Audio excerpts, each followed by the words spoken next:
Dude, Luke, the printer's still busted. What the fuck, man? Almost 2 years. Which part of the dress code do you understand? So I'm like not getting my girlfriend's Snapchats. Are you working on something?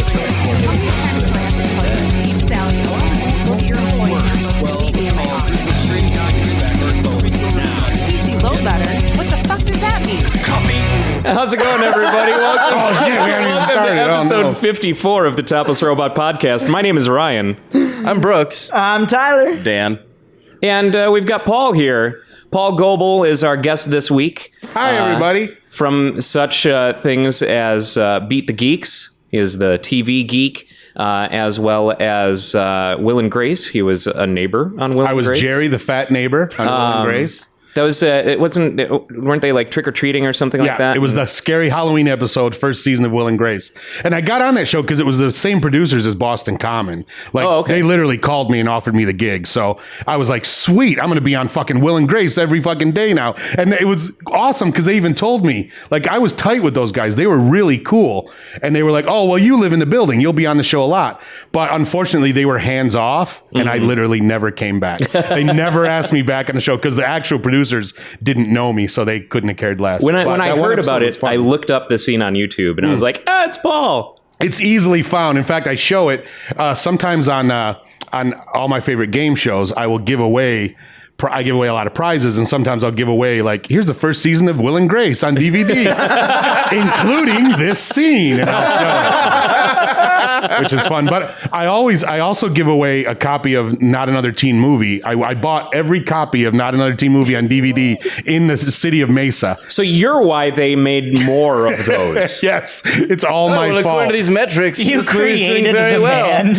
So in Phoenix, it's a very popular item. But I bought them all up, and I give one away every show, and I show that one clip that I'm in, which unbeknownst to me is probably the most popular thing I've ever done. That's the one that I recognized you from. Yeah, like, I I'm not couldn't even believe kidding. it. Like when hey, you're that dude. And that's what it is. People are like, oh, it's the I came in your French toast guy. Or when they find out I'm the guy, they're like, oh my God, it's like they met Bruce Springsteen or something. They're like, I love that fucking movie. Sorry, you hit He's the a nail on big the head Bruce there Springsteen again. fan. I'm a huge Bruce Springsteen fan. So you get it. I do. I do. If Bruce Springsteen came in my French toast, I I think I'd have to give it a taste, quite frankly. I want to know what that New Jersey spunk tastes like. Absolutely. Talk about that syrup. cinnamon toast on the edge of town. Before you started hosting Geeks Who Drink Trivia at the Grid, I had actually never seen any of these things. Really? Yeah, I never saw another teen. Are you fucking kidding me? Who saw that on purpose? Yeah, I did. I was in the fucking movie and I didn't watch it until it came on TV. I watched it because it was on Comedy Central. Yeah, but even then, it's the shitty version of it. Yeah. Oh, I'll tell you this. Oh, I'm so glad I remembered this. This is a great story. What does your scene get dubbed to? So for those of you who don't know, I'm in the last at the end of the movie. There's a big musical number, and it starts out with Sam Levine and a couple of guys in this diner talking about how they're going to get laid at the dance, and they sing about it. And I have one line where I turn around and say, I just jerked off in your French toast, which makes no sense. It's just for shock value. Sure. And it doesn't ever come back. I'm not seen ever again in the movie. But it was a great day of work because, again, I didn't have to audition for it. I knew the director, Joel Gallen. He saw my reel and was like, oh, yeah, get Paul. He can do this line. And it was one day of work. It was easy as fuck. But then when it came time when they offered me the gig, they're like, hey, they want you to film this gig. Here's the day. And I'm like, sounds good. And my agent says, and by the way, they're recording the soundtrack tomorrow. And because you have a line in the song, you'll be on the soundtrack. I was like, oh, that's fucking awesome. I've never been on a soundtrack before. She goes, but they don't want to pay you for it. I went, what? Wait, how does that make sense? And she goes, well, then it's like you'll get residuals for music and CDs sold, and that's too much work for them. They can just get someone who's already there to do that one line, who they're already paying. Unless you want to come in for free. And I'm like, well, you know what the answer to that is, click. Yeah. So, but then when months later, after the movie is out and they're getting ready to put it on Comedy Central and ABC Family, which they showed it a lot, That's weird. Hey, Yeah, wholesome right? film for families to watch on When Friday there's nights. a character who's literally naked throughout the entire Yeah. film as a gag, why would you miss that whole gag? So anyways, I go in to re-record my one line that has to be recorded, and the guy's got his list of shit, what they told him to change it to. And he goes, all right, so you need to change this to, which one of you ordered the French toast? And I was like, that makes even less sense. Yeah, I right. go, how is that even a joke? Yeah. They're funny. just talking about getting laid, and then I interrupt them because I want to give them good service. That's the gag. I was like, that makes no sense. And he goes, I don't give a fuck. This is what they told me to say. So say whatever you want, but if you want to get paid, this is what you're Well, saying. that's Hey, what man. happens when you meet a stranger. I was in the just going to say that same thing. You see what happens, Larry? This is what happens when you find a stranger in the Alps. I want these So I recorded that, fighting but, snakes off this Monday to Friday plane. Oh boy, Yeah. yeah. but the truth is, every time I saw it on TV, it was just bleeped. So I don't think Oh. they ever used it because it was just bleeped. Because the guy told me, like, this is what he did for a living. He directed looping sessions, and he said there were some directors who didn't want it changed, like the woman who directed Fast Times. I can't remember her name. But she would always say, I want fuck you changed to fuck your pussy. Like, she would make it something worse, Yeah. just so they would go, well, we're going to change it to this, and it will never be shown, just to stop people from showing the shitty version. But so the version I saw, it was always bleeped anyways, which again makes, like, what am I saying? I just what's you missed the whole gag. Honestly, you that know? makes it even better. It's like, Right? you know what? Leave it to your imagination. Right. Whatever What it did he was, do to that French whatever toast? it was, it's worse than that. Looked good too. It was perfectly good French toast. And how? Also, they're at a diner at a counter. I'm behind the counter. When did I do that? When did I take the time to cook their toast, jerk off on it, and then turn around and Hey, serve it to them? Maybe you had a quick trigger finger. I mean, Yeah, I'm that guy. That's why I became a chef. I just found JFK's brain. I just cured cancer in your French toast. Whatever it is. Yeah, and it was surprising to me how so many people would recognize me from that. But it was like, as I got older, it was, younger people who saw it when they were kids, literally saw it in the theater because that's what they could get allowed to go in. That was their idea of a raunchy movie. So like younger people would be like, oh my God, is the jerked off in your French toast guy? Which was A good legacy to leave. I guess so. There are certainly worse legacies. I could be remembered as the child molester. I wouldn't want it. I'd rather be the jerked off in your French toast right. guy. Are you gonna have that on your epitaph? that's literally what I was going to say. I jerked off in your French toast. Well, there's Rip.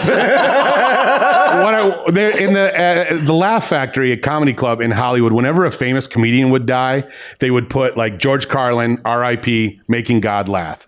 Every time, no matter who it was, they'd always say making God laugh, which was dumb because, of course, George Carlin, an ardent atheist. Yeah, right. Fucking stupid, right? So anyways, what I was hoping is when I die, it says Paul Goebel, R.I.P., he just jerked off in God's French toast.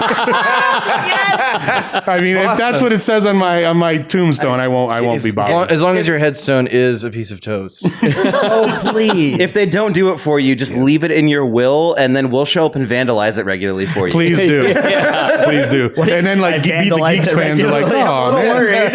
We'll correct it. Yes, make it right. The headstone is a piece of toast with sideburns.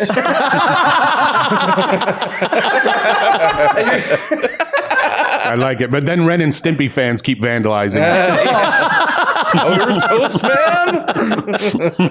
Oh, if there are still Ren and Stimpy fans today, right now. Me and my wife, I am think, are pretty sad. much it. She's crazy about Ren and Stimpy. Really? Even after the John K. shenanigans? Yeah, it's problematic, I will admit. I met him once at a film festival. He was literally there doing caricatures for money because that's what he had been reduced to. Sure. Going places and doing caricatures of people for money. But I was like, holy shit, you're John K. Please do a caricature of me and my wife. And he did one. I have an original John K. drawing in my house. And I was like, look at this. I'm so proud of it. And then the problems came and I thought, wait, is this worth more money or less money? Because if it's drawn by a sexual predator who's kind of famous, that might be more money. But I don't know. More people know him in the common, like, Yeah, which is he more culture famous sphere? for? It depends on where you post it and what audience you reach out to. I Yeah, think. right. There are different collectors in different spheres. Yeah. That's true. He might have opened up a whole new audience for himself. Oh God. Jeez. We don't know. So Ren, are you not a Ren and Stimpy fan just because of the issues? Well, not just because of the issues. Also, so the original run of Ren and Stimpy, I'm actually a big fan of. I don't know anyone who isn't. But you were not born when that was on, correct? Yeah, I was. How old were you? I was part of the launch of Nicktoons. Like I Really? was there for it. Yeah. Oh, okay. Like I was in it. I was there with the strength of I was 100%. stoked for that shit. Well, because originally it was on MTV.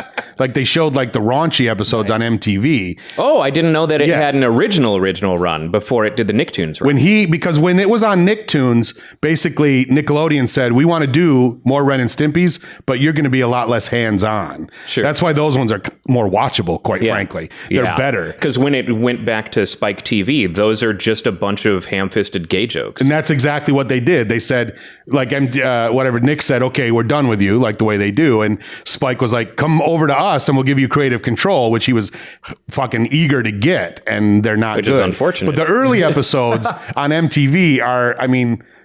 Well, they're better than bad. They're good. Yeah, maybe by back in those days, by those standards, they're pretty outrageous. Now, then not so much. Were they part of, like, did it actually have its own slot, or was it like a Liquid Television kind of thing? No, Was it was before. It was like before Beavis and Butthead, before Liquid TV, before all that. When they were just throwing shit up against the wall to see what would stick. MTV. It was when they still had VJs. You know what I mean? Is like, well, I mean, they still had VJs when Liquid Television and when Beavis and I guess Butthead so. were around. And they I still mean, had VJs videos. ended in the late 90s. yeah, that's true. Yeah, it was, but it was because he made, I think it was, I don't want to say it was on the internet because the internet didn't exist, but he had made these things, and kind of like South Park, people were passing videos around. Oh, sure. It was like that. And then so MTV said, okay, throw this guy some money and he'll make some for us, but let him do whatever he wanted. Kind of like same with Mike Judge and Beavis and Butthead. Sure. Like we'll give you, because they pay very shitty, MTV, but it's like you got free creative control. So that's the trade-off. But then after that, Nickelodeon came knocking and said, we can make these for kids, just fucking tone it down. But he wasn't interested in toning it down so much. So they just showed him the door and kind of took over. So those ones on Nicktoons are better, but they're very non John K. Yeah, I mean, makes sense. the art style is great. Billy West is a wonderful, one of my favorite voice actors. Absolutely. And So you got a picture of him right there over your fireplace. Yeah. Jasmine actually drew that. It's from the episode where Leela goes off to space with Zap to find out what the vagina is all about. And Fry nervously hands her things to remember him by, including this giant painting of him in a smoking jacket. Nice. Very specific.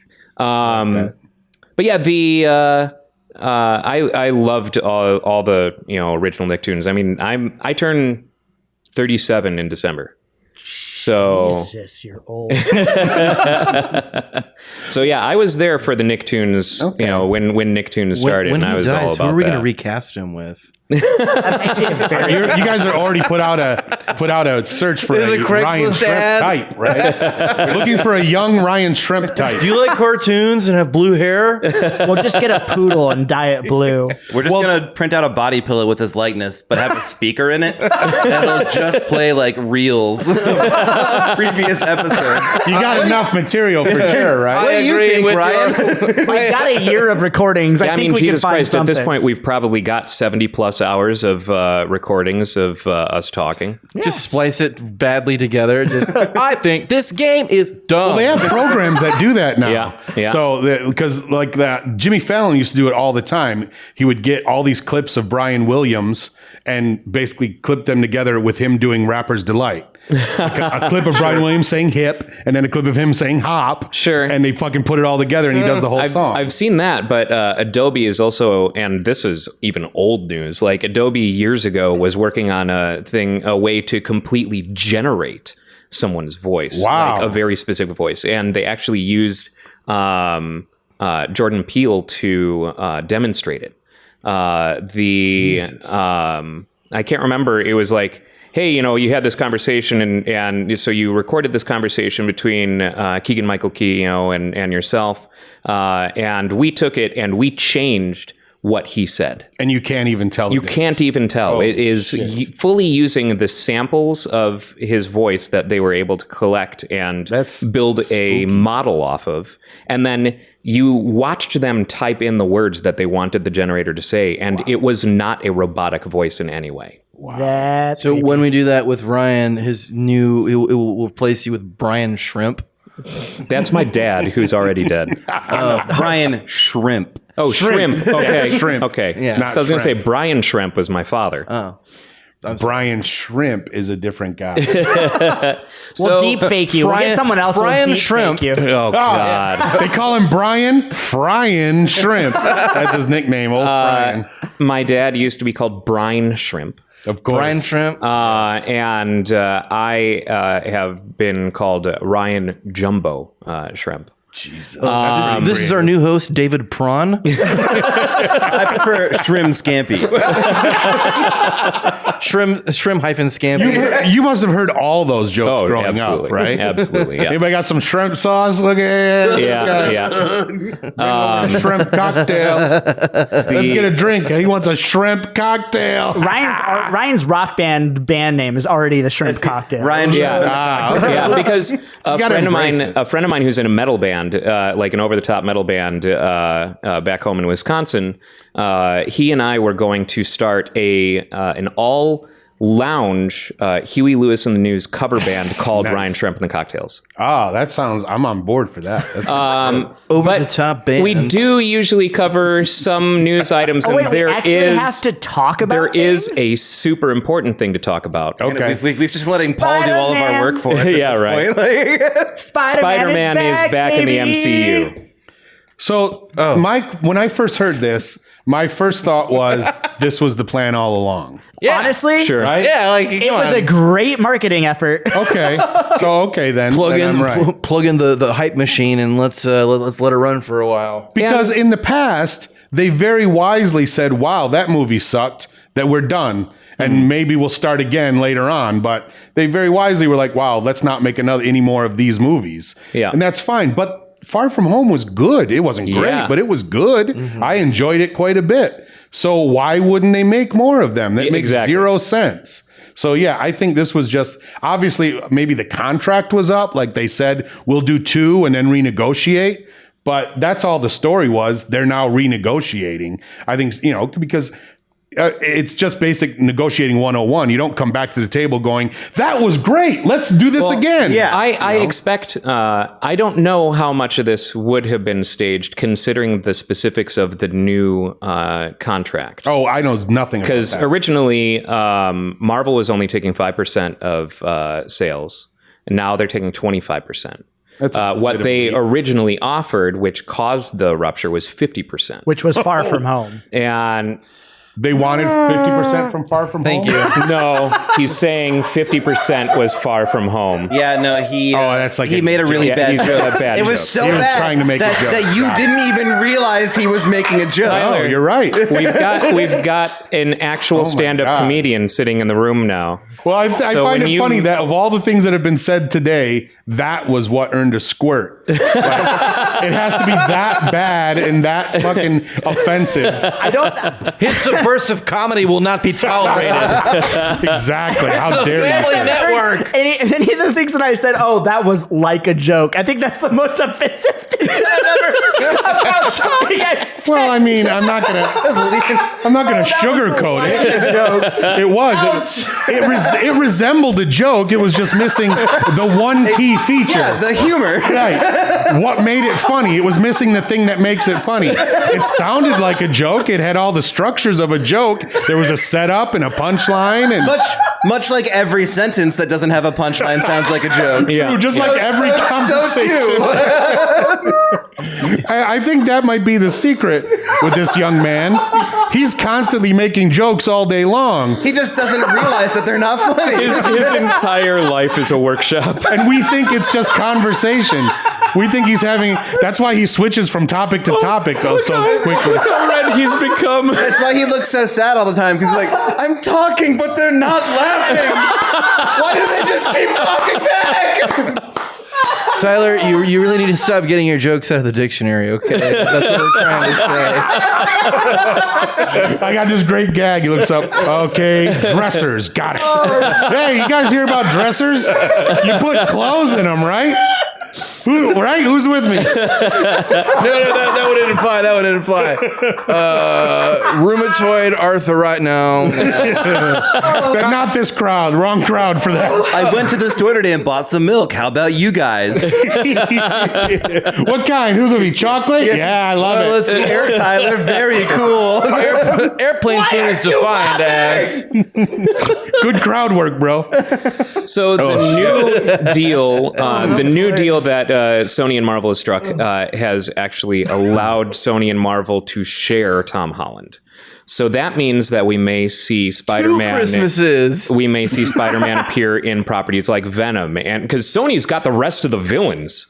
Yeah, that's the other thing is I think it makes, because for me, I mean, I like Spider-Man and all, but he has some of the best villains, and some that it's about time we've seen, like Kraven the Hunter, and like I don't know about you, but I was so fucking disappointed by the Rhino in that shitty movie. I was Which was Paul Giamatti is such a great. I was so excited for Paul Giamatti as the Rhino, and yet they still managed to fuck it from it. It was so bad. So Peter Parker has some of the best fucking villains, people who hate him. So and some are super. The thing I always like about Spider-Man villains is very few of them are actually super powered. Yeah, they either have machines or they're just straight up liars. Yep. You know, who pretend to have superpowers, like Mysterio. Or Mysterio. Yeah. Or Tobey Maguire. Burn. But yeah, like Kraven the Hunter and cool villains like that. It's about time that we saw them. But I guess we're supposedly going to be getting a Morpheus movie. We're going to be getting... I heard about that. Or Morbius? Morbius. We're going to be getting a Black Cat film. So like Sony's planning on doing shit with these properties now that they've got kind of joint custody of Tom Holland. That could make these significantly better than Venom. Especially if if Feige has like input on the Sony movies. Like if that happens, I'm excited for this. Well, and he's part of the whole initial rupture was that he was already going to be stretched pretty thin in incorporating X-Men into the Marvel universe. And now he's doing a Star Wars movie. That could be so bad. Jeez. The fucking Venom. I couldn't believe X-Men into the Marvel universe cannot be as bad as any of the Fox X-Men films. Right? You say that now. It better not be. Yeah, it probably will be. I mean, I don't hate the Fox X-Men films. I like Dark Phoenix. I know I'm in the minority, but I'll go ahead and put it out there. I enjoyed that movie. But like stuff like Venom, where they just take one character and try to build a fucking whole movie around him. Like the action scenes were brilliant, I thought. But you watch it and go, there's clearly something missing here. Yep. Yeah. Oh yeah, it's Right? Spider-Man. It's his Spider-Man. point. The person that he goes out What to sucks fight. is right? so like Venom. Please help me kill Spider-Man. Venom becomes an anti-hero. He is not an anti-hero. Right? You know what I mean? Like Absolutely. Exactly. So they're trying to give a Venom origin story without the tumultuous beginning of it and just go straight into anti-hero. I'm skipping a very important part. Yeah. Let me.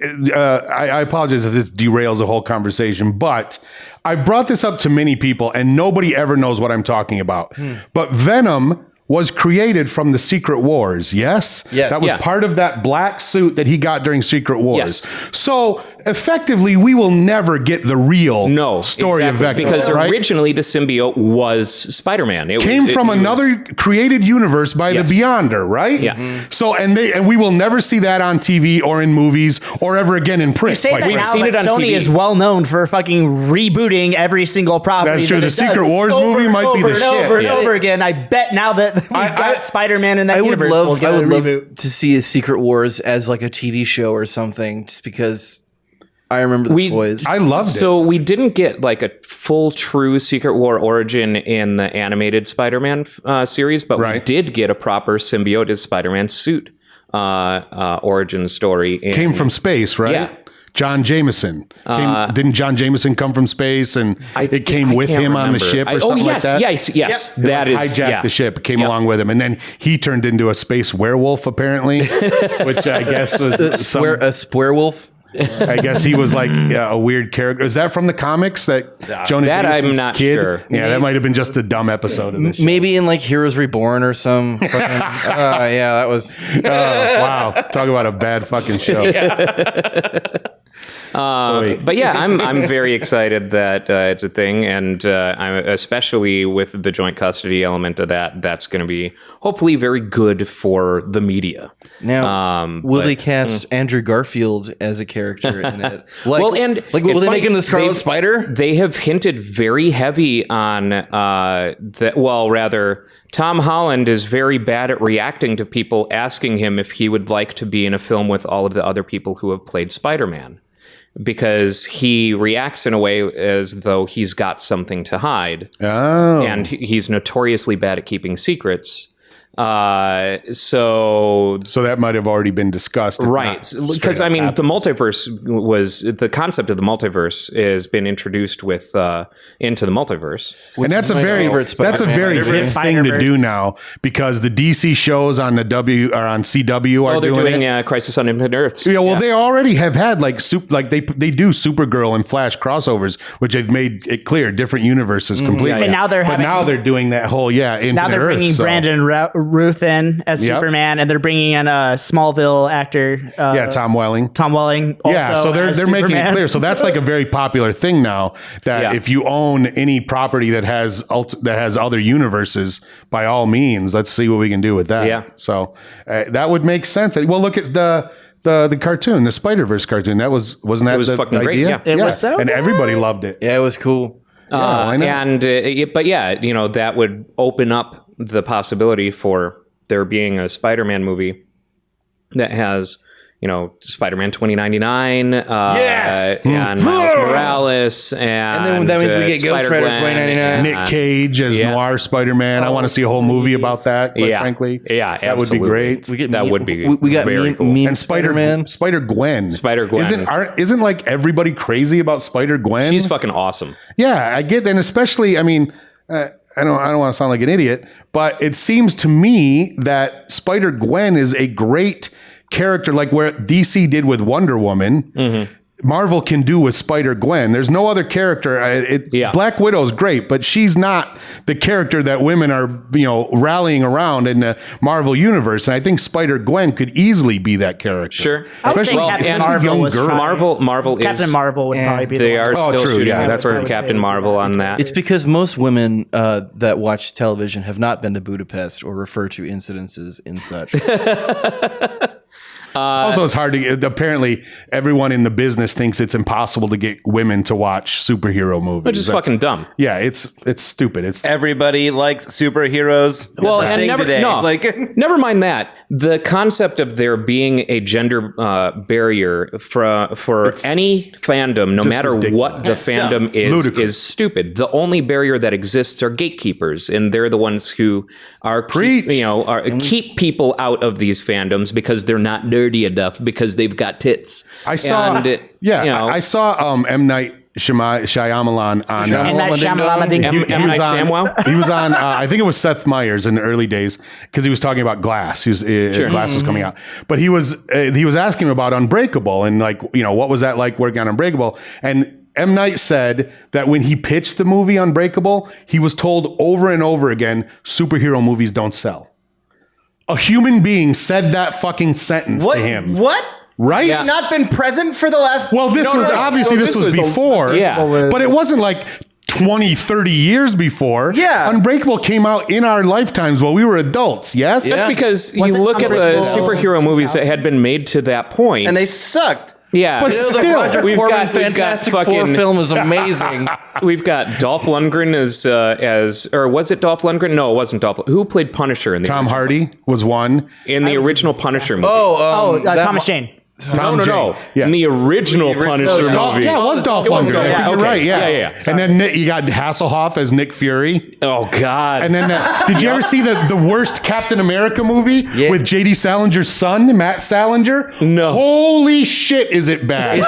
First of all, I'm not even kidding. He is J.D. Salinger's son, and he's only an actor because he's J.D. Salinger's son. Okay. Yes. He moved to Hollywood and said, my dad wrote Catcher in the Rye. I want to be an actor. And everyone said, let's do it. Perfect. He was on picket fences for a while, but this was his big break. And the beginning of the movie starts with him already in a fight with Red Skull, like in a showdown. And then Red Skull captures him, straps him to a rocket that he's going to launch on America.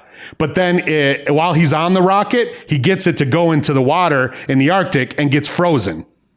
Okay. Beginning of the movie. See where it's going. Yeah. Very short version of the first Captain America. Yeah. Right? Exactly. And then the rest of the MCU. movie is fucking garbage. It's him in the future or the present or whatever, and it's the worst fucking He's thing got like ever. a gun, right? Yes. It's almost as bad as What the the hell? TV version. You remember the TV Oh, version? man. Yes. With his motorcycle helmet. I used to Yeah. watch all those, man. I watched the Hulk, of course. I watched Captain. I watched when the Hulk met Thor.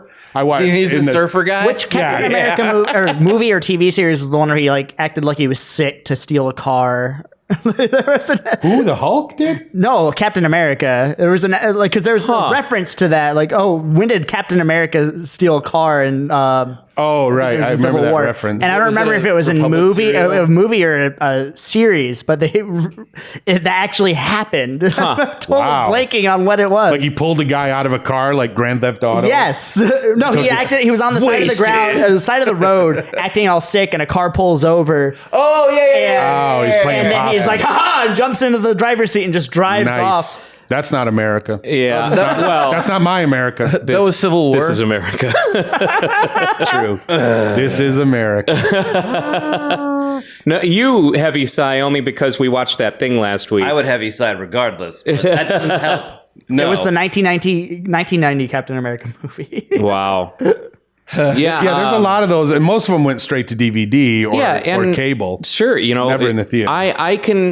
I will defend the statements of that executive at that time because at that time he is 100% accurate. I will, yeah, and depends he's on just when- doing his job. Depends on when Unbreakable came out, when that was happening. Because Unbreakable came out in 2000. In 2002, Spider-Man 1 came out. It's 2 years later, and that is still That's one what of the I'm saying. higher grossing movies. 2 years later, 2 years somebody later, had the someone balls. took a risk. Right. So who was the guy who went, well, superhero movies don't sell, but I love Spider-Man, so fuck it, let's try it. And never see what mind that, happens. like they gave it to the Evil Dead guy. That's who Sam Right? Raimi was at That's the time. the other thing, yeah. Who I remember when when that movie came out, I said to my friend, hey, you gonna go see Spider-Man? He's like, what? The movie directed by Sam Raimi? No thanks. Yeah. He's like, I don't want to go see the guy who fucking invented Jack of All Trades or Relic Hunter, those Yeah. shitty TV shows, or Evil Dead, which some people think are terrible. I think they're great. I think they're great. For what they are, they're incredible, yeah? But he was like, fuck that movie. And then he puts his brother in them all, of course. Yeah, of And then course. puts Bruce Campbell in Of them, course. so it doesn't help his case. But the first... Look, Bruce Campbell deserves to be in every film. Every ever fucking made. thing ever. I saw him do his tour when he came here Yeah. at the Van Buren. I went with my friend Steve. It was fucking great. It was the game part was a fucking joke. It was dumb, but he told stories throughout it. That was the show, and he's fucking great. It was so entertaining, That's man. right. And isn't he doing Ripley's Believe It or Not? Yeah, I think he's now? a new host. Yeah. Yeah, he's a new host. They need to bring back the Adventures of Briscoe County Jr. Yes, though. they fucking fucking do. show. God damn it, I love that show. It's weird how I remember watching that show and going, this is really good. And then all of a sudden it was gone because Yeah. it didn't even finish the season, I think. And then growing up, people like, remember Briscoe County Jr.? I love that show. I was like, okay, I guess I wasn't an idiot. Yeah, no. I guess people love Well, that yeah, show. that one. There was that other one he was in where it was like he was the only person in like a period show that had a normal accent. And it Jack of all trades. yeah, that's the one. That's the one. Yeah. That was terrible. It was like Victorian times or colonial times, but he just talked like he was Bruce Sure, of Campbell. course, because Bruce I'm Campbell gonna be plays Bruce murdered Campbell, soon. right? Well, that show, I assume we all watched the show, the Evil Dead show. Oh, yeah. It's fucking brilliant, right? It was great. Oh, my God. I It loved was it. great. They did a real good job on it, and they did a real good job not running it long. I was they sad ended to see it end, I was but- sad to see it end as well, but they ended it You're right. There's nothing worse than a show that goes on far too fucking long. And that is the end of Ash. Bruce Campbell That's what he is said, retiring, yeah. and that's it. Which, I mean, that's a young man's part. You can't be Ash. I mean, I don't know, man. He kind of knocked did- it out of the fucking park. But he in did. that He kind of series. perfected it and wrapped it up. It's like, here's Ash as an old man, and he fucking. It's like at the end of that series, he sat down and went, and he's all done now. Are we going to know that he's going to officially retire from making anything when he does a reboot of Bubba Hotep and he's actually old? I fucking Yeah. love that movie. They should bring back the Sam Axe character from Burn Notice. Yeah. Because when they made that movie about what they call the fall of Sam Axe, is basically backstory about how he got kicked out of the CIA or whatever. I was like, fuck, I could watch a million of these.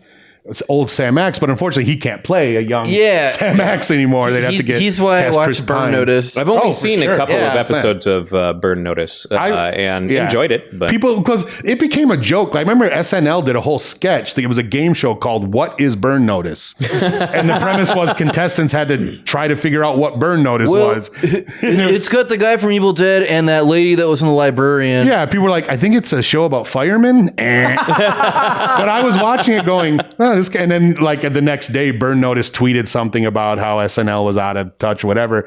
But I watched it for that character alone. And when people would shit on it, I'd be like, dude, Bruce Campbell is on that show. Yeah. And if Bruce Campbell is on TV once a week and you're not watching him, you're a fucking asshole. I'm sorry. I don't know what you're doing Dan. with your life Jesus, if you're not Dan, watching what's Bruce wrong with Campbell you? every chance you get. he really is an American treasure. Ritual For sacrifice, sure. Dan And on uniquely camera. American. And, Yep. and you look at his career, like starting out the way he did with, just making those Evil Dead movies, crinkling paper so it sounds like bones breaking. Yeah. And then he sells out to be on Ellen. You remember he got that? He was a Oh, regular yeah. on Ellen. And like in the later seasons, and I was like, whoa, the Evil Dead guy's on Ellen, but he was really good and he made a lot of cash. And He then pops up in a lot of places that I didn't expect him to. Like I didn't, I can't think Sky of a High. recent. oh fuck, I love Sky High. Sky High That was was a great great. movie. I can't think of a movie. recent case, but I feel like recently I was watching something just on a whim, on one of the streaming services, and was like, "What the? Is that Bruce Campbell?" Yeah, he should be in more stuff. I mean, unfortunately, he's more of a personality than an actor Yeah, now. yeah. So he can only kind of play himself. I want to see him sell something ridiculous on like in an infomercial. Like QVC or some shit. Just Yeah. start showing up in Impossible to random. do. yeah, low Bruce budget Campbell in the things. Cinewave oven. This is amazing. He my band Room performed Shakalaka. for him because we were the after party band, one of the bands that played the after party for a Comic-Con in Wisconsin, and he was one of the guests. And the after party took place at a bowling alley.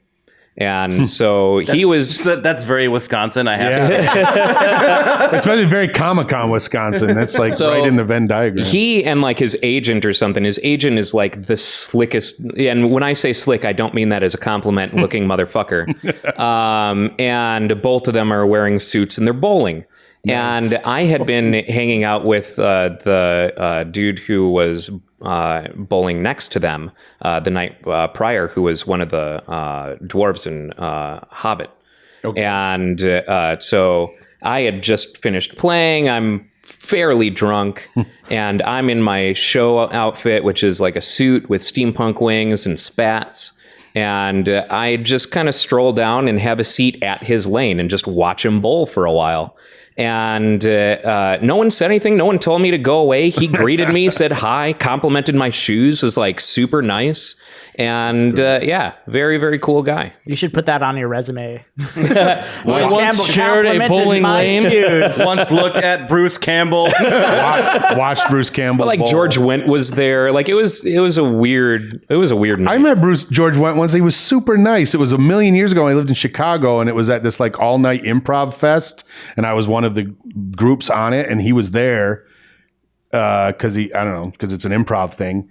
And I was just walking through, and I was like, "Holy shit, George Wendt!" And I wanted to say something to him, and I just was like, "Hey, Mr. Wendt, I'm a big fan." He goes, "Oh, George, you can call me George. Thank Yeah. you very much." I'm like, "Whoa, Super nice I don't guy. know that I can call you George." I'm not allowed to. I'm under Yeah. contract. But wow, that's awfully nice of you to say. The night prior, a friend of mine had convinced me to go and troll the hotel bar nearest where they were having the Comic-Con. And I'm like, sure, why not? Michael Rooker's hanging out down there. George Wendt's hanging out down They're all there. And so we like spent several hours drinking with George Wendt and one of the dwarves from the Hobbit films. Yeah, I mean, if you're at a hotel staying for a con, what the fuck else are you gonna do? Yeah. You get drunk. No, and it's all free It wasn't too. even, It's it all wasn't paid even for, like so. a big hotel. Stay in your the room hotel and watch bar, adult films. The hotel bar which is was paid for. like a cove in the wall. So like this wasn't a huge place. So it was just, hey, Michael Rooker's just a few seats down. Those are the best hotel Yeah. bars, dude. It was fucking rad. Well, because also nobody's like going to just wander in off the street. It's all people who are staying at the bar. So you're good. You're pretty much good. Anytime I would go to a place where expenses were paid, the hotel was paid. Anytime I ever get paid to go somewhere and my hotel is paid for, I always order pornography on the TV because. A, I don't have to pay for it. But B, they get the bill. Whoever gets the bill for it goes through the line items and goes, "What, knocked up and milky? What the fuck is that?" Big booty bitches. $2.99. I guess we'll pay it. It's only $2.99. But it was that fucking Somewhere guy who in jerks time. off in French toast. yes. Yes. Well done, sir. Very well done. Well done.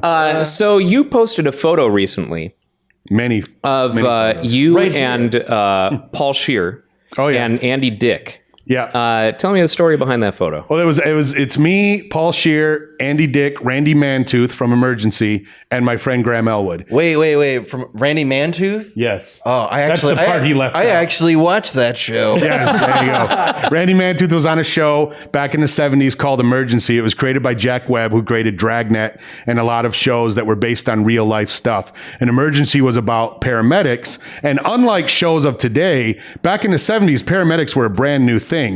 Whereas, because they basically only doctors were allowed to give medical care in any case. So firemen would come upon scenes where people were dying and say, well, we got to get an ambulance, get this person to the hospital. And they would die while they were on the way, of course. Yeah. So they were like, well, let's have these things called paramedics. And a lot of doctors were not on board. In the first episode of Emergency, Robert Fuller, who plays Dr.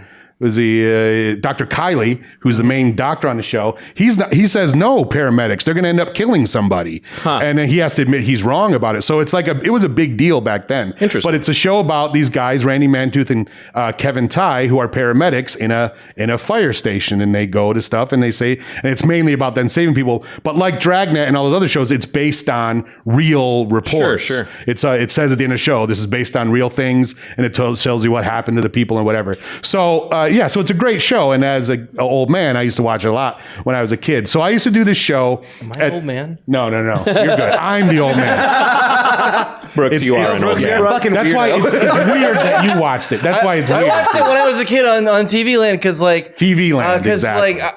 I'd stay home my summers. My mom would be like, "Oh, I love this show." I put that on because I remember watching an episode of Battlestar Galactica that Randy Mantooth was in. Early or late? First version or second? Original. Original. Okay. Original, yeah, because it was something. I was like, "That's the guy from Emergency, right?" And Yeah, he's a good-looking man. he is. Yeah, so he was like he had long hair at the time, and he was like the heartthrob of the show for sure. So he kind of did what he wanted. Those tight pants. Yeah, right. And those nice blue button-down shirts. But so I used to do this show in LA at the UCB Theater when they first opened up. They were hungry for material, so they let me do a show there.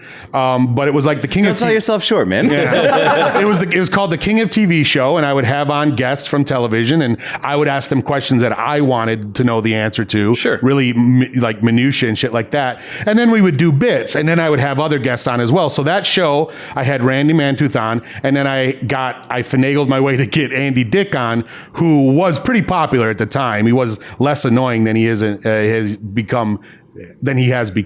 Well, but he was less annoying that he became before he disappeared off the face of the fucking planet. He was on a sitcom called Less Than Perfect at the time, which was pretty good, but he was a supporting character. But he had already been on news radio and whatever, so I was on board. I was a big fan. But I knew someone who was on that Less Than Perfect, so I got his number, and he was a guest. Randy Mantooth was a guest, And then the dude who was running the theater, Seth, was from New York. And he said, you should have my friend Paul Scheer on, who I only knew from just clips and stuff. I don't even think he was on MTV at the time, he would have been. It wasn't not. even Human Giant yet. So I just knew him from clips, but he was like a big TV guy. So he was like, he knows a lot about TV. So I was like, sounds good. And then I got my friend Graham, who used to do this character called Lieutenant Kent Stryker, and he was like a cop from the 70s, and he had a corduroy suit, and he would plant drugs on people, and it was like a real cop, right? He built it into a one-man show that was very funny. So I had him on too. So the premise was I would have real conversations, but then we'd do bullshit. So I talked to Paul about Lost. We had this big conversation about Lost when that was a thing. I don't know if you guys remember that, when everybody was fucking talking about Lost. And then I brought out Randy Mantooth. We talked about working with Jack Webb and being on Emergency, and he would talk about what a dick Jack Webb was and how they always fought. And apparently, because there was so much information they had to give on those shows, like remember on ER when they just used to rattle that shit off? Yeah. He said Jack used to put fucking teleprompters on the set, and they used to shoot like in the middle of the street and stuff. They would shoot outside and bring these fucking teleprompters with all the dialogue on them. Is that why they're always squinting in the show? Right? And looking away. And not even looking at the people they're talking to. But Randy said he hated using the teleprompters because it looked stupid. Yeah. And so he would keep fucking it up. And he said one day Jack Webb was on the set, and Jack Webb was all about, let's fucking get this done. He's all business. So while Randy's fucking up the lines, Jack Webb keeps like pushing the teleprompter with his foot closer and closer to Randy Mantooth. And Randy Mantooth was like, you fucking asshole. And he said he hated him, but because Mantooth was the big heartthrob star of the show, he knew that he had a deal. But we talked about that, and then we had Andy on. And the funny thing was, in the middle, like towards the end of the conversation with Randy Mantooth, Andy kept interrupting from the audience. So finally I was like, why don't you just come up here? If you're not going to shut up, come on up on stage. So he did. And so then I got some good stuff with the two of them, because Andy, like me and like us, was like, oh, I used to watch your show. Me and my brother used to watch it as kids and whatever. So they had a nice moment. And then I brought out Graham. I said, well, because I would always have a fake guest. And I said, well, we got a surprise for you. He was the technical director on Emergency during the 70s. Let's give it up for Detective Kent Stryker. And he comes out in his thing in his big white ass tie. And he's like, got a couple of wise guys on the show, huh? All right, let's see how smart you are. And at one point, he sits down next to Andy Dick and he goes, whoa, what's this? He pulls it from his fucking coat. He like hits him with it and goes, oh, and it's a bag that says smack. It's so fucking straight. And I'm like, oh, it looks like you had some smack there, Andy. He's like, oh yeah, I like to keep everything labeled. I need to keep my smack separate from my crack and my crank and my croak.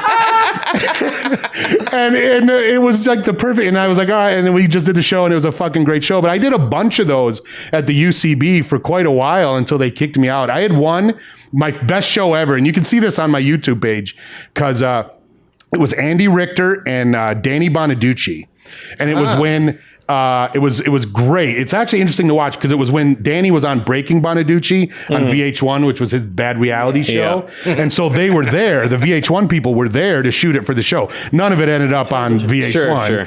But I got all the footage, so I was able to put it on YouTube. And Andy, here's the best part is, Conan O'Brien was still on in New York. Andy had quit already, and he had just done a pilot for Andy Barker PI, which went to series, but only went one season. And so I asked him, and they had just announced Conan was taking over for Jay Leno. Yeah. So I say to Andy, so let's imagine you're still on the Conan O'Brien show. You would be the next Ed McMahon. And he's like, oh yeah, God, I can't imagine anything worse than being the next Ed McMahon on the Tonight Show. Cut to 5 years later, when Conan moves to fucking The Tonight Show, and guess who's his sidekick? Yep. And still to this very day on TBS, he's the fucking announcer on TBS. And that's interesting to watch. But the best part of the show was, I don't know if you guys remember he had a sitcom called Quintuplets. Yes. Where him and his wife had 5 kids. Yeah.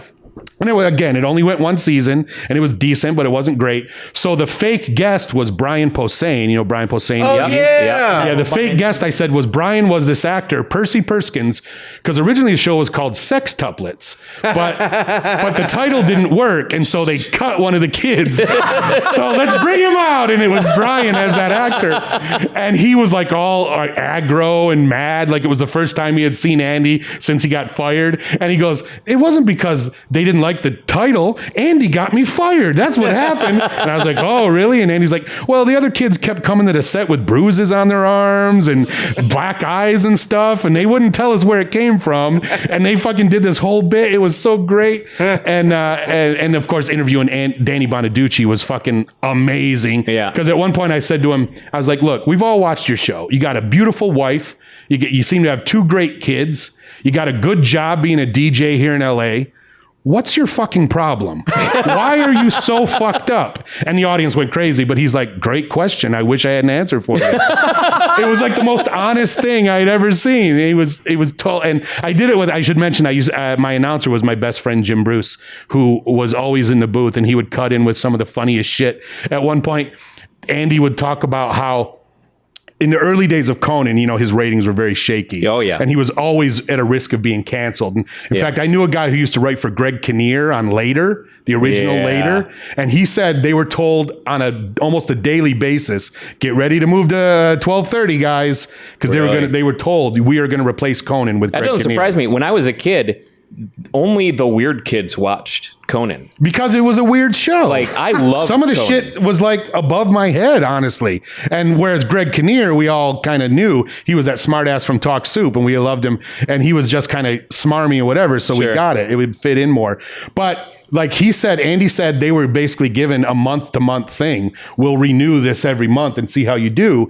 And he said they didn't listen to any of the notes. They just stayed on course and did crazy skits. And eventually the weird kids grew more and more, and the show became popular. But he said there was one guy who worked for the network who always showed up with shoes and no socks. He was that guy who wore shoes and no socks, you know, and everybody made fun of him for that. But he said, you got to get the audience pumped up. You got to run into the crowd, which if you watch old episodes of Tonight Show, Jay Leno does exactly that. Yep. Goes right into the crowd. But he's like, you got to run in the crowd and get them pumped up. And I was like, fuck that noise.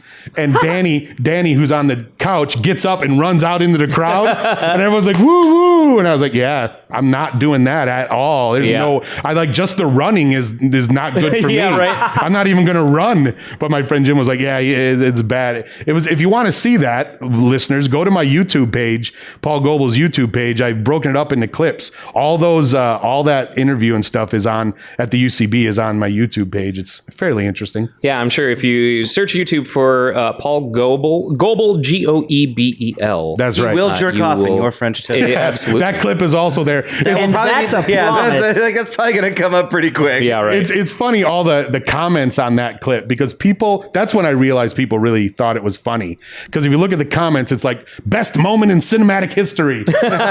Once someone said they should do a 30 for 30 just about this guy. And I was like, I'm on board. Let's do it. And people would write me and say, oh, what was your inspiration? And I'm like, all right, I know you're joking, but What? I'm retired and hosting bullshit at a barcade in fucking Phoenix. Yeah. Let's do this. I'm all ready for it, man. How does it feel knowing that if someone searched jerk off and French toast on Google, you will be number one? Well, why are you searching that? Because he's lonely. Is it are you looking for instructional videos? I mean, maybe. Don't judge. Don't kink shame. He's on his eternal search for joke material. The first result is a WikiHow page. And Yeah, it's not so great. And then the rest are just IHOP commercials. no, I mean, you remember when IHOP was originally going to change their name to IHOP. Oh, for the fucking hamburgers, right? It used to be so iJack. I was one of my suggestions for what the B may stand for was Bukkake. So International House of Bukkake. It ties right into the jerking off into the French toast. True. It's smart marketing. But it's also widens the scope. It's international. It's not just America. Exactly. Let's bring everybody in. Although I've always felt that Bukkake was more of a world thing anyways. Yeah, I mean, It's certainly not an American thing. It's certainly not American, and definitely too special to constrain to a single country. It is. Yeah. It's for the the internet's world. favorite salad dressing. Everybody should be able to share in that. Let me ask you something, because I'm gonna be mad if I don't, and I will ask you this off the air, which I'd rather ask you on the air. You said earlier that because let's explain for the folks at home. When you didn't originally hire me to host your trivia. Right. You hired Geeks Who Drink to do trivia. Right. And in fact, I actually requested a specific host that was not you. Oh, okay. So a guy you knew. Yeah. And I just literally just showed up. Yep. As jerks off on pancakes. Right, as an employee.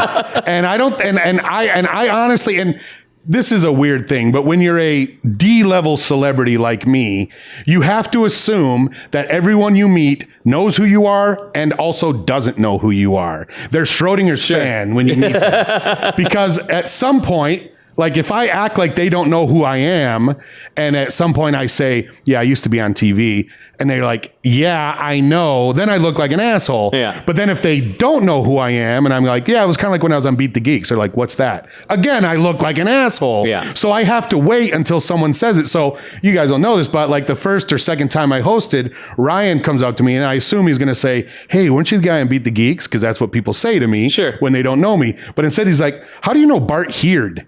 Yeah. Which is Yep. a common friend we have on Facebook, the one common friend. Which you know you have that weird friend. Sometimes. And that one common friend is the father of one of my old bandmates in Sparklefuck. So I know a dad of one of his friends. So I was like, oh, so he doesn't know me from Beat the Geeks or anything. So it was like months and months of hosting the show before people were like, oh yeah, I remember when he used to be on it. Like it was almost like osmosis, like hosting the show with people, fans, and then people working with people or whatever. But so I honestly always thought that when I showed up, you were like, oh shit, the Beat the Geeks guy is our host for trivia. And that's one of the reasons I did it for so long, because I know I wasn't good at it. I did plenty of things to get fired, but I would used to go tell my wife, yeah, they'll never fire me. I'm the Beat the Geeks guy. It's like a big deal. They can brag that the TV geek is on their We've thing. never used were on that TV. for any marketing purposes or anything like that. And it's funny to me just now that I found out that you had no idea. Yeah, that no clue. You weren't even involved in it. But I will tell you guys, I have been working consistently at the Grid for like almost 3 years now, yeah, right? It's been a while. Whether it's hosting that or hosting my game show or hosting the Jackbox games. And there's a reason why you guys won Best Barcade in Phoenix New Times. It's because it's not just a fun place with decent food and beer and games, but everybody there is awesome. Yeah. Everybody working there, present company accepted, everybody who works there. Hate me too. Thank you. Yeah, I new. meant even if you ever get a job there, I meant you too. Well, Hey, I'm a backup host. I've done some work at the Grid, but most people recognize me without my clothes on. Yeah, there you go. But it's funny because I've never, ever been an official employee of the Grid. Yeah. When I was doing Geeks Who Drink, I worked for Geeks Who Drink. And now I get paid to host the thing, but So, no paperwork involved. Can we go into this? What happened with that? And How I got fired? Well, that. Oh, and that's kind of yeah, sure. So we hired Geeks Who Drink, and Paul Goebel came along with that. And I think you were hosting for like a year before they let you go, something like that. Or It was- a year. It might have been 2 years, a year and a half. like that? Yeah, let's say a year. Because I And- celebrated 2 birthdays. I know that. So after they let us know that we were going to have a host change up, and we went, yeah, we don't really want that.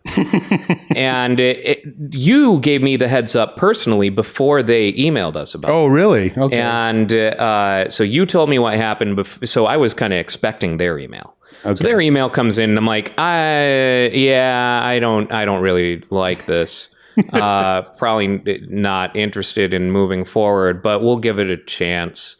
And the people they sent out were like super low energy, and like They you could made me tell that train the everything guy. had, like, That does not super make for a good changed. host. Right? And What are so they talking I about? made sure, with as infrequently as find myself down at the Grid, because I've got a million other things going on, I make it a point to be there at very important, things like that when I have to get information in order to make a decision.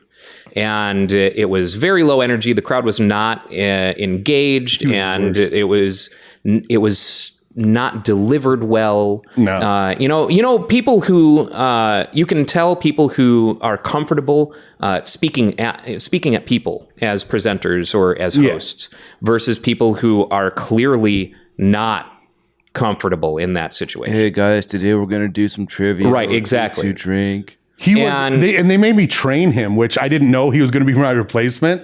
They were like, "You got to train a new host," and I mean, That's messed up. I recognize their game. I'm not going to hate on them because well done. Well, I mean, they're Making- a national company doing their national company thing. and that's what they do. But I have heard so many, literally nothing but complaints about that guy. And I don't want to talk shit about a guy who's bad, but he obviously sucked. But the thing I found out was he was on Jeopardy. He won. He was the champion on his episode of Jeopardy. And from what I understand, he mentioned it every game.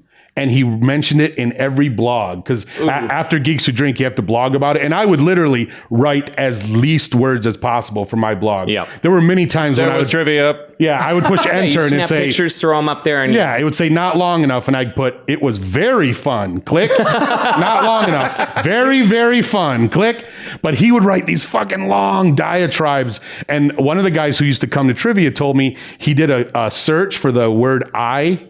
Capital letter I, and it came up like 300 times in his fucking blog. Yeah. So I don't want to hate on people, but I was happy to hear that everybody hated him because he was my fucking replacement. I'll tell you. I mean, look, man, when you're a host of a thing and that thing is team trivia, Well, and you should not be talking about yourself. It's not about you at all. But dude, I had a lot of fun, and I wanted to let everyone know that I was on Jeopardy, and I won Jeopardy. Alex So Trebek I need asked you to know. me what my favorite preferred brand of Narcissism Suede for was. 500.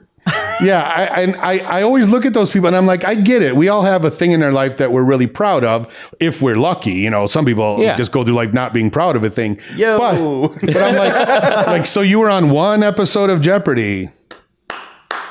Well done. Oh, yeah. I've been on one episode of To Tell the Truth. I was on one episode of what was that fucking Dick Clark show? American Bandstand. No, it was a big trivia Year's show. It was Rockin' when Eve. all the millionaire shows came out. But I was on like a ton of fucking game shows. I'm not I don't think anybody should be impressed. Literally anyone can be on a game show. right. They look for non-performers, so that's not impressive to me. Why are you bragging about being on Jeopardy? I understand it's hard to get on. Like I tried out for Jeopardy and I didn't pass the test. So congratulations getting on Jeopardy. Sure. But big fucking deal. They need to that's have not- at least 3 people a day, right? Yeah, It's not that hard. I would hardly call Jeopardy a trivia show in the normal sense that we regard trivia. Right, true. It's more like a knowledge show. Like there's a lot of stuff that's like kind of trivia, but it doesn't fit within the normal trivia bounds. It is to me. specifically a show for people who have eidetic memories. Like, Yeah. Yeah, because there's so much Bible trivia and river trivia. I'm and really good shit at the Bible trivia. Yeah, shit that's really not interesting. It's also become, because it's been on for so long and people have, watched every nuance of it, it's become like a betting show. Like it's people watch it to see, oh, okay, this guy has to risk this much in Final Jeopardy if he wants to win. Yeah. Like that's a big part of the show now. That's how guys go on for long and long. But that's not fucking interesting. What is that, statistics? But yeah, so fortunately, when Math's dumb. when that was all going down, it was a holiday on one of the days or something, because we had to give them I got fired the week before Halloween. Okay. It's been almost a year. So we had to give them a month notice when we were Right. Yeah, I remember you told me canceling. that. And so I let them know, and we ended up only having to pay for one more show because of the holidays that fell on the Right. days that were trivia days. So we wouldn't have had trivia on those days anyway. So we got out pretty clean. And then we reached out to you to, The Jackbox games are fun. Yeah, do Jackbox and game I think shows. first we started talking about game shows before we even visited Jackbox. Because when I wasn't doing that anymore, I had this idea to just do a show where you play a bunch of game shows. You play The Price is Right, play The Weakest Link, play Match Game, play Beat the Geeks. Beat the Geeks, of course, and we string it all Cartoon together. You were the 90s cartoon geek, you guest star geek. And I put it all together and I've tried it a few times at this place Comms, which is not open anymore. But once I got it right, I came to you and I said, can I try this show? And you're like, let's do it. And it seemed to work well. And like I said, I just took it up to Big Pine where everybody enjoyed it. I'm doing another one this Wednesday there at the Grid. This will be I think my 11th version of this show there. So yeah, it's been very nice. So I do that, and then I do the Jackbox thing on Tuesdays. People seem to like that. All excited for this new pack that's coming out this month. Woo, We're all very excited. I actually looked at the new games. There's Trivia Murder Party 2, which people are excited about. Murder Party's one of the best ones. Yeah, absolutely. Everybody loves that. But there's two other games. One of them, I watched the video of these guys playing it, and you know how they have the murder where you have to play the mini games or whatever. Sure. One of the new mini games is they give you a dial on your phone and you have to dial a phone number, but it's a rotary. So kids aren't going to know what that is. Right. So they're like, here's the game, dial these 7 numbers, but you have to, on your phone, go, I was like, God, that sounds like a pain in the ass. But they have 2 more. One is where you are on a ship and you have to guess who's the alien. You have to ask questions, but the alien gets different questions. So it's one of those. So kind of like almost like a One Night Ultimate Werewolf kind of thing. Yeah, because they do one like that kind of where it's monster seeking monster. You have to guess what the monsters are. But yeah, it's like who's the monster. But the one that looks great to me is it's you're on a cruise ship and everybody plays the comedian who's on the cruise ship. So you write jokes for the other comedians to tell, and then you have to get up and try to make it's perfect game for this fucking guy because that way they can supply the jokes for him. Yeah, well, because the point is I feel attacked. They ask you leading questions and you put it in, so it's not necessarily a joke. So the onus is on you to make it sound like a joke, even if it's not one. It's like, hey, you guys see that new movie? Didn't it suck? That's might be the whole thing you say. So it's up to you to perform it like it's a joke. And then you give everybody a catchphrase, which is funny. That's my favorite part. Give someone a dumbass catchphrase. Because no matter how dumb it is, it seems like a real catchphrase, no matter what you say. See, all of the Jackbox games that require that extra improvisation always performance. Those are so much fun. They're the best. It's my favorite ones. My favorite one is still the one where you have to design a product and pitch it. Yes. I try to play that as often as I can. A lot of people are too shy. Yeah, it's only good if you have the right people. That's the problem. Yeah. You have to have people that are willing to get up there and just outwardly act. It will be coming back out for Extra Life again this year. I think under certain controlled conditions, some of those can be the most entertaining. Absolutely, yeah. And that's just you get too many people who come up and just go, oh, the presentation part, I'm just going to hit the auto narrate for me and sit there like this. That's if you're going to do that, you don't have to get up. Yeah. And that's lame. And I get it. Not everybody is comfortable speaking in front of a mic, but I like those because I will always do it and show, see, it's not that hard. Any idiot can get up here and do it. Me too. You're just repeating. Point at the one person who didn't. Yeah, right. You see, any idiot. No, dude. But then I gave a stunning presentation the last time I. Yeah, and then I like that to see people, the regular people, what I call the regular people, get up and do a little performance, and I'm like, oh, that was nice. It was quaint almost. Yeah. And you get to show. You did a little show. It's almost like I'm at my kid's school and I'm seeing performances. Good job! Well done. That's my kid. Here's a participation trophy. Because honestly, some people holding the iPad up. yeah, right. Good job, Tyler. Okay, why? We love you. Every single person I meet. That's just a name I heard a lot when my kids were little. I got to be honest. Very popular with the young kids. Yeah. Good job. We love you, Tyler. You're the best. Good job. Sit down, Tyler. You're done. Are you having flashbacks, Tyler? This is why I have any semblance of being able to enjoy my personal self because I just act like people saying that, hey, good job, Yeah, Tyler. but They were you're- talking to me. You're still you when we're not around, so it probably doesn't get any better. I just play recordings. He sits, job, Tyler. He sits by himself. Good job, Tyler. You're the best, Tyler. Got it written in lipstick on a mirror. Just, good job, Tyler. He walks up and he has like a mustache on the mirror and he lines up like, thanks, Dad. He's got tattoos all over his body like in Memento that say good job, Tyler on them.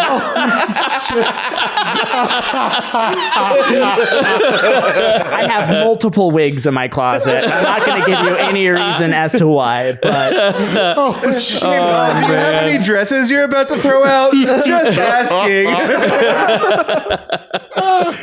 The first day it's a mustache, but then he goes to the second day, then now there's a goatee. And then the third day is a little hat. Like dusts on some 5 o'clock shadow.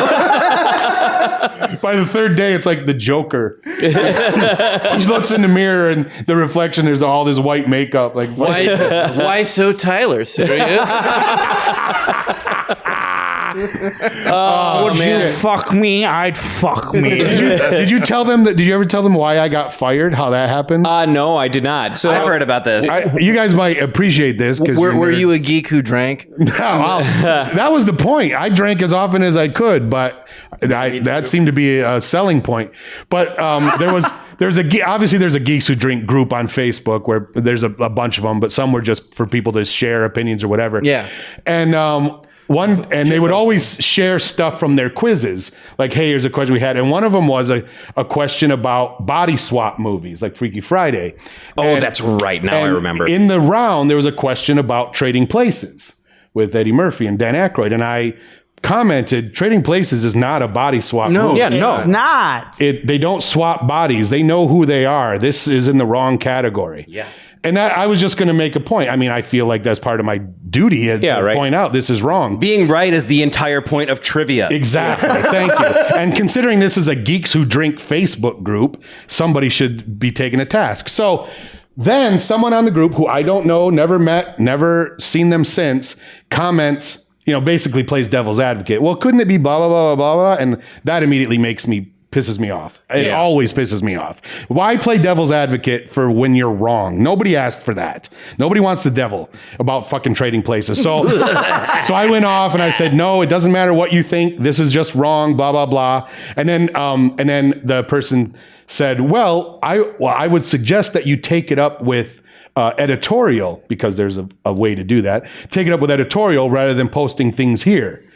And again, I'm like, fuck you. First of all, I'll do what I want. Second of all, why'd you argue with me so much then if that was your ultimate suggestion? So I said, well, I'm happy to do that if you're willing to listen to some suggestions I have for you.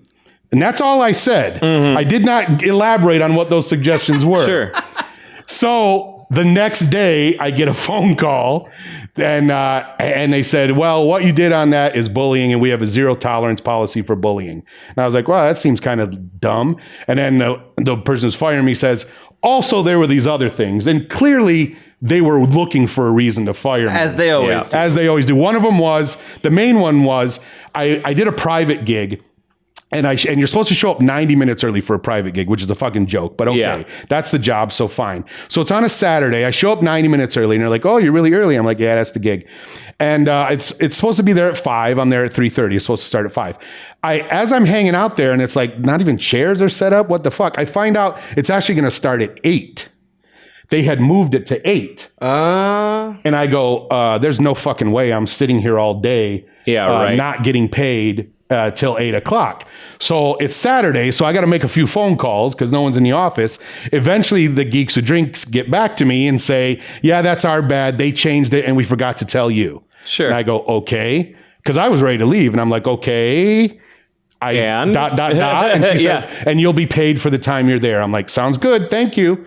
So I think, all right, I'm paid X amount for the 2 hours of the game. So that I should get that much for the 2 hours I'm sitting here on my ass, right? The 90 minutes I'll give them. That's part of the gig. But the extra 2 hours, I need another $200 or whatever. Yeah.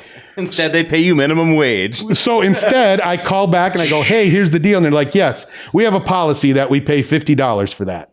And I'm like, well, first of all, where is that policy written? Yeah, right. I know for a fact it's not in the Bible that I just combed over 3 times. Also, does this happen frequently enough Right. where you need a fucking policy for it? Also, are you such fucking idiots that you don't tell people the times? And so they're like, and I said, well, that's ridiculous. bullying. Right? How dare you bully? So I just said, that's ridiculous. I'm not coming in. I said, there's nothing I can say to change your mind, right? And she goes, no, because she's the bookkeeper. And I go, okay, then I have no choice but to quit. So you'll need to get somebody to host at the Grid tomorrow. And I have another private gig this weekend. You'll need to get somebody to host that. All right? Have a nice day. An hour later, I get a call from my boss saying, whoa, what happened? Well, tell you what, how about I wouldn't have settled for anything less than like $100. Yeah. Which I think is still like 50% of what they owed me. So he calls back, he's like, oh, and he's all nice about it. He says, how about we give you $150? I'm like, sold. Let's fucking do this because that's more than. He's like, and you know what? Thank you, because we should put something in writing, and you're right. And I'm like, okay, cool. Everyone's cool with it. Well, it turns out nobody was cool with it. They were super pissed at me for having the gall to quit my fucking job. How, if that isn't the most fuck you to the worker that I've ever heard, you can't quit. We're going to fire you. Yeah. Fuck off. You should be thankful that you got this job in the first place. Right? Yeah. I hate that attitude. And I literally had that happen to Yeah, me. it's the worst. in general, I think that's bullying. No, sorry. I think Paul, come on, dude. I'm a little heated. I'm sorry. I apologize. I think nationally run trivia things like that just not great. It's not It great. sounds like a theoretically cool concept for sure. Sure. It is in concept, but here's the problem. Like, especially Geeks Who Drink, which is a big organization. They have, like 10 people in Colorado who run it, and then they have regional managers throughout the country.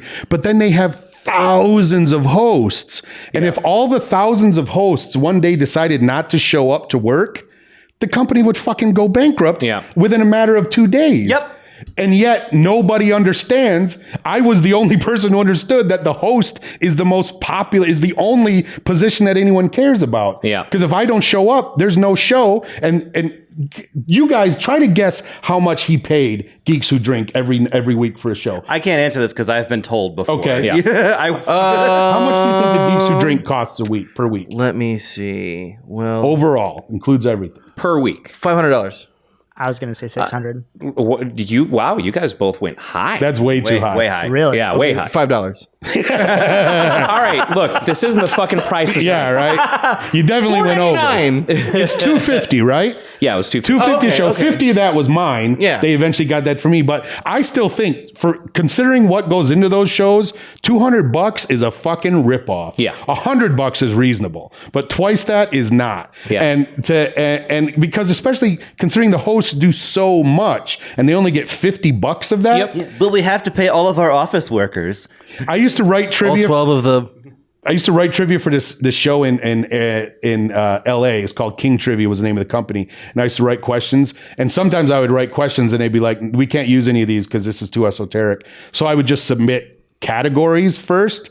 And one category I submitted was buddy cop films. And I get a letter back from the editor that says, who's buddy cop?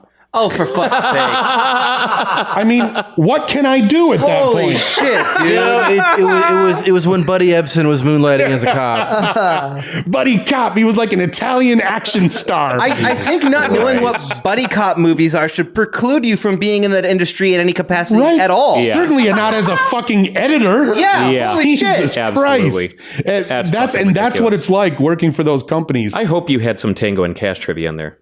I tried to put, the buddy cop questions. Well, that category didn't go. I wrote a bunch, but I that wonder category why. didn't fly. Yeah. It was so dumb. Who is Buddy Cop? Who is John Galt? But yeah, so in addition to the stand-up and because you're still doing stand-up in addition to game shows, or Yeah, well, infrequently. I mean, people don't book me so much because I don't do I kind of sometimes don't actually do stand up. I just fuck around for 7 minutes, and people have gotten used to that. Like it's clear that I don't care. Now I don't have anybody to please anymore. So like last night, this was a storytelling show. So I like doing those because I like just being long winded. But regular stand up, I don't do so much anymore mainly because I like. I hadn't noticed that you like being long winded. We're an hour podcast going on hour 30 at this point. Holy shit, dude! I felt like it'd been a long time. Time to go. But I'm actually having so much fun hosting the game show because I do have to put it all together. I have to make it. It's not just get up and do it. And I shop for prizes and shit. But I like all of it. So I when I do that, I think about going and then telling jokes. I'm like, that seems dumb. Yeah. I just put all this work into my other show. Let's concentrate on that. And do you have a podcast as well, or did you have a podcast? I had a few. My most recent one was called Where Have I Seen This Before? Where me and Steve Mandel, who is my co-host on the podcast, he's old like me. So we would just talk about shit that just came old? out. I am super old. So yeah, we would talk about shit that we've seen that just came out that was clearly something that we've seen before. Sure. That was the idea. But I also had one, that one I don't think you can see anymore. I had one called Brief Interviews with the Opposite Sex, where I would talk to women about women's issues, which was just a way to educate myself. I had a short one about TV called Hey Watch This, where we reviewed TV. And my old one was the Paul Goebel Show, which I think I uploaded all those up to the national, like the Internet Archive and that library. So you can watch old. I had some great episodes. Paul Scheer was on a bunch. I had Neil Flynn, fucking Paul Provenza. I had some I got Jerry from Jim O'Hare from Parks and Rec. Was on once. That was a great episode. Some of those are celebrities, Dan. Real ones. Some of those are also on my YouTube page. You can see some of those. But if you Google the Paul Goebel Show and go to like the National Archive, you can find a lot of old episodes of that. Some of those are great, but clearly they're a fucking million years old. We're talking about like the original heroes. And shit like that. We're talking about the oldest shows. We're like, what do you think of this Lost? There's actually an episode where my co-host Jim goes, you guys watch the 4400? This show is great. He goes off about how great the 4400 is, and he goes, and this show compared to Lost, fuck Lost. That's going to be canceled in a year. The 4400 is great. Really into this new show lately, Cheers, I think it's called. Babylon 5 is an excellent show. Ted Danson has no future in TV. Oh, you mean the guy from Creep Show? Yeah, he should stick to movies. He should stick to film. Right. God damn it, we didn't even get to talk about Creep Show. The new Creep Show. Did everybody here watch it? Not yet. No, No, just me and Ryan. Yeah. I've watched almost all the new shows so far. Did you guys watch Evil on CBS? No. I have not. It's pretty good. It's interesting. I'll say that. Whereas Prodigal Son with Michael Sheen. As the TV geek, let's end this on what are you recommending on TV right now? What are must watches? Well, I'm very excited for the Watchmen show on HBO. So am I. Yes. So am I. I'm That so has excited. all the indications of great. But as far as like great TV that's making a difference, Succession on HBO is really, really phenomenal. Yes, I just recently started watching that. Yeah, it's really good. The Good Place is going to have a good run this year. Is going to wrap up. I love A Good Place so much. So yeah, that's a great show. I just started rewatching sitcoms. I watched all of The Office, which was fascinating, and all of Parks and Rec.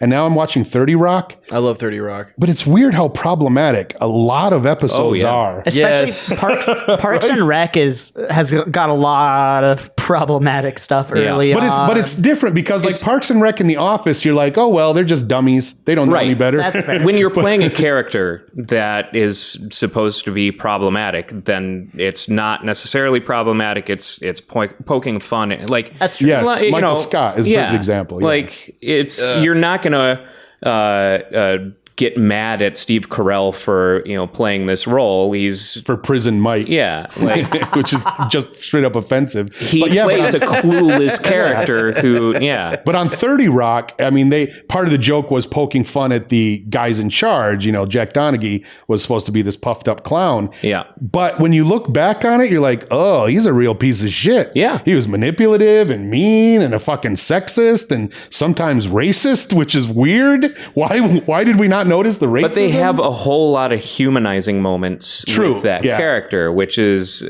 almost makes the bad shit about him worse because they're trying, like they give him all these bad attributes, but then they also try to, say, well, he's not such a bad guy. Yeah, exactly. But it makes it even worse rewatching it now because you know so much about Alec Baldwin personally. Yeah, right. On a personal level that you don't like. You're Yeah. like, yeah, I'm not on board with this guy.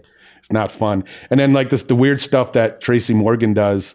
Yeah. Oh, man. He's kind of strange. Yeah. He's kind of weird. Like Tracy every once in a Morgan while was he'll- playing Tracy Morgan. Yeah, he'll be crazy, and then all of a sudden he'll say, "I just got my sister pregnant." What? Wait, what? Yeah. No, you shouldn't Yeah. have done that. That doesn't Yeah. sound fun. That's not funny. Don't get your sister pregnant, sir. Well, Yeah, as far as Succession is concerned, I'll fucking watch anything with Kieran Culkin being a smarmy jackass. He's such a dick on He's that show. so good, though. He's really- He does it so well. I watched Seth Meyers as one of the few talk shows I watch, but he was just a guest on it.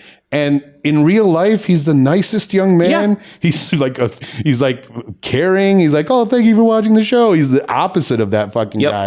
Yep. It's really, but he acting. nails that character. He fucking It's really well nails done. it. And Brian Cox, this Yeah. is going to be his tour de force performance to go out on, which is pretty good. You mean Super Troopers wasn't the height of his career? No, I mean, what was it, To Live and Die in L.A. or Manhunter? Oh, where he yeah, played Hannibal Lecter? yeah, Manhunter, yeah. The original. those are also television programs, Dan. Well, Manhunter was a film. Was the original film. The Manhunt was a PS2 game, Dan. That's Manhunt. Manhunt. yes. That also was a bad reality show for a Manhunt, while. Manhunter, Manhuntest. So Nice. What was that a joke? It's more of a pun. Did you get that one from Tyler's book? Play on words. I'm reading from his from his dictionary. his journal. Tyler's teaching a class now, so you can say The Art of Humor. Have you watched The Acting is Rookie at just all? like yeah. I'm a What do you big think of Nathan that? Fillion fan. So am I. As most nerds are. So am I. And like my wife, is Yeah. is Thank a you, good, Doug Benson. She's always a barometer of shows that I know only nerds watch because she loves Firefly, which to me says Firefly is a great show for everybody. Sure. Not just nerds like Firefly. Yeah, absolutely. And then we used to watch Castle. She kind of liked Castle. Castle had the best fucking references. That Halloween episode where he's dressing up like a space cowboy. Right? He's like, And I'm space she's cowboy. like, isn't that kind of tired and dead? And then he would have Yeah. the guests on, Baldwin and Zoe Yeah. and that stuff. So that was fun. But watching The Rookie, she's like, this show sucks. Because she's not a Nathan Fillion fan, so Sure. there's nothing for her. But I don't know. Part of the reason I like the show is because they definitely shoot in LA. Yep. Like I recognize everything about it, and that kind of is nice to me. I lived there for 20 years, so that's kind of nice. But I love the fucking show. So do I. He's not only is Nathan Fillion good, but his relationship with his partner, and then his boss, and then his boss. It's probably unrealistic, but I really like the show. And yet it doesn't seem outrageous. No. Because like they're in uniforms. One of the things for those guys who don't watch the show is they show a lot of POV of the body cams Yeah. on the show, which is interesting to me because people take body cams for granted. Almost every cop is wearing one these days, but you don't notice it. Yeah. So it kind of makes it like, oh yeah, if a cop pulls you over, you're on fucking There was a camera. time not very long ago where not a single cop in the country wore a body cam. Right? Yep. And now all the smart ones do, at least. Yeah. I don't know why a cop would not want to wear a body cam, quite frankly. Unless Well, in they're a most piece of places, shit. it's mandated now. Yeah, and policy. Yeah, it's Yeah. a good thing.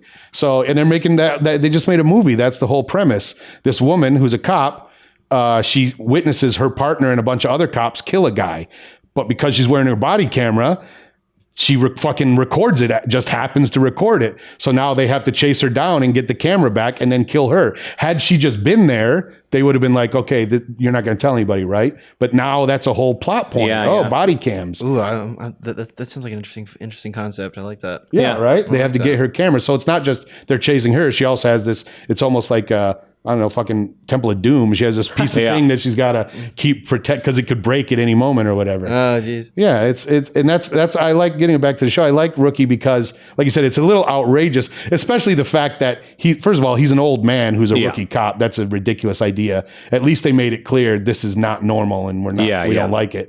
But also he lives in the guest room of his millionaire buddy Yeah, right. in Beverly Hills. Exactly. like Must in be fucking Magnum. nice. His Yeah. millionaire buddy who's gone most of the time. He's on like one episode a season, and he's Yeah. a great character too. But like, he never hangs out, and of course, he's banging and he's the played other by hot the guy. rookie. He's played by the guy who played House's wife's new husband Right. on House. He was also the last boss on NYPD Blue. Yeah. The last lieutenant on NYPD Blue. That guy's a great actor. Yeah, I like the acting on the show, and it's a little outrageous. I think the action stuff is a little dumb, but it reminds me of like those action like Emergency and shows like Yeah, that right. take place in LA. So, but Yeah, again, I gotta tell you, and for those of you who don't know, I watch a shitload of TV. I mean, I watch if we like talked about this. 25, not even joking. I watch like 25, 30 hours of TV a week. So the bar is very low for Yeah. the shit that I'll actually watch. I watched entire summer's worth of Big Brother, just finished. Up. Oh. So, you know, I just thought the TV geek was like a fun nickname you had, dude. Like, it's because was ironic. I always used to carry a TV around with me. That was my thing in high school.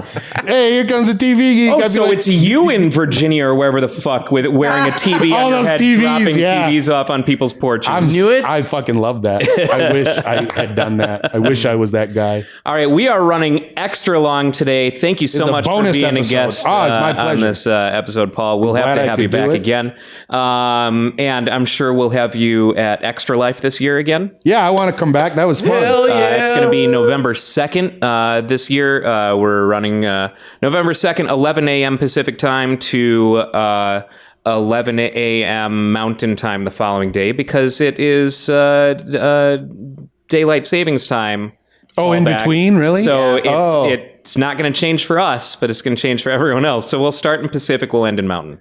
So excited to everyone not be else working. will get an extra hour of the show, but not really, or will they lose an extra hour? We'll be doing technically a full 24 hours. Anyone else doing it in any other time zone, if they were to do 11 to 11, would do 23 hours. So we are. they're weak. Arizona and completionists. Indiana are the only ones. Yep, They're yep. doing a full 24 hour. Nice. So yeah, thanks again for being a guest. Thanks do you for have a website where people can find you? Yeah, and what well, you're doing? it's the king of .tv. It's not very updated. There's pictures of me and celebrities there. But when I retired, I kind of stopped updating it. But you can go to be my friend on Facebook. I have 2 Facebook pages because I often get put in Facebook jail. Yeah. Be my friend on Facebook. Yeah. I used to be on Twitter. I got kicked off, so I'm not on Twitter anymore for harassing people. I just bailed. I never went back. Paul, But that's bullying. I know. That's what they told me, anyways. This is looking like a pattern, Paul. What the joke is, do I look like I could bully anybody? Who was intimidated by me? Terrible. That's the French thing. toast is. Yeah, I guess. And you know what? It should be. Those people who put nutmeg on their French toast, how dare you? I put none on your French toast. Yeah. Yeah, I don't put nut. I leave off the meg. Yeah. No meg on my French toast. Plenty of nut though. Oh man. On that note, thank you everyone for watching. Check out Paul Goebel's stuff, and if you're in the area, come out to Jackbox game nights at the Grid on Tuesdays, and all your favorite game shows. You do that the First Wednesday of every first month. Wednesday of every month. Yeah. At the Grid as well. Thanks for watching and/or listening. We'll see you next week. Bye-bye. Bye. I didn't say stop. I'm taking off today at 3. Sometimes you have to sit if you want to make a stand. Hate the shit, taking liberties. Taking liberties. Luke, it says I'm locked out of my account again.